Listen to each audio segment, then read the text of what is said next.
अक्सर व बेशतर आपने देखा होगा जब मैयत को कब्र में लिटा दिया जाता है तो मैयत के ऊपर, मुर्दे के ऊपर केवड़ा डाला जाता है। दूसरी चीज, जब पटरे लगा दिए जाते हैं, जो पटले होते हैं वो लगा दिए जाते हैं, कब्र को बंद कर दिया जाता है, फिर उसके ऊपर थोड़ी सी मिट्टी डालकर बेरी की टहनी डाली जाती है। तो ये दो चीजें हो गई, एक तो केवड़ा डालना, चाहे वो मुर्दे के ऊपर हो या तख्तों के ऊपर हो, और दूसरी चीज तख्तों के ऊपर टहनी डालना बेरी की, या कब्र के ऊपर टहनी डालना बेरी की। ये दो चीजें हो गई। सवाल एक भाई का ये है कि केवड़ा डालना या बेरी की टहनी डालना ये कैसा है, कहीं से साबित है, सुन्नत है, क्या है? जवाब ये है कि केवड़ा डालना या बेरी की टहनी डालना ये दोनों काम, दोनों बातें बेअसल हैं। शरीयत से इसका कहीं से कहीं तक भी कोई सबूत नहीं है।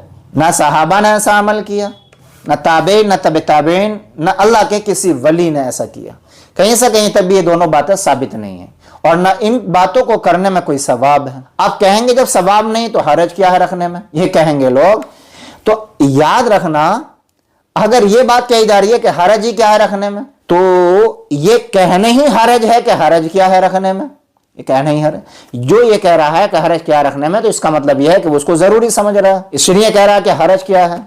सवाल ये भी तो है कि ना रखने में क्या हरज है, कि लोग इसको जरूरी समझने लगे हैं या शरीयत का हिस्सा समझने लगे हैं, जबकि ना ये जरूरी है, ना शरीयत का हिस्सा है, ना दफन में ये शामिल है, ना कफन में शामिल है, और ना कब्र में ये शामिल है, और न मुर्दे को इन चीज़ों से कोई फायदा पहुंचता है। और लोग इसको ज़रूरी समझने लगे। जब ज़रूरी समझने लगे तो ये बिदात भी हो गया, और बिदात का करना ये गुनाह है। दीन में कोई नई बात पैदा करना, उस पर अमल करना, ना करने वालों को बुरा भला कहना, ये बिदात बन जाता है अमल।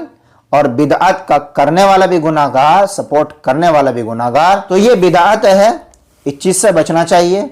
न टहनी रखना जाए दुरुस्त है, और न ही केवड़ा डालना दुरुस्त है, बल्कि इन दोनों बातों का छोड़ना बहुत ज़रूरी है, जैसे कि अब लोगों ने इसको ज़रूरी भी समझा जाने लगा है। उम्मीद है बात समझ आई होगी। वीडियो को ज़्यादा से ज़्यादा शेयर कीजिए, दूसरे लोगों तक पहुंचाइए, ताकि जो दीन का हिस्सा नहीं है लोगों का उन बातों से बचना आसान हो जाए। चैनल को सब्सक्राइब ज़रूर कीजिए।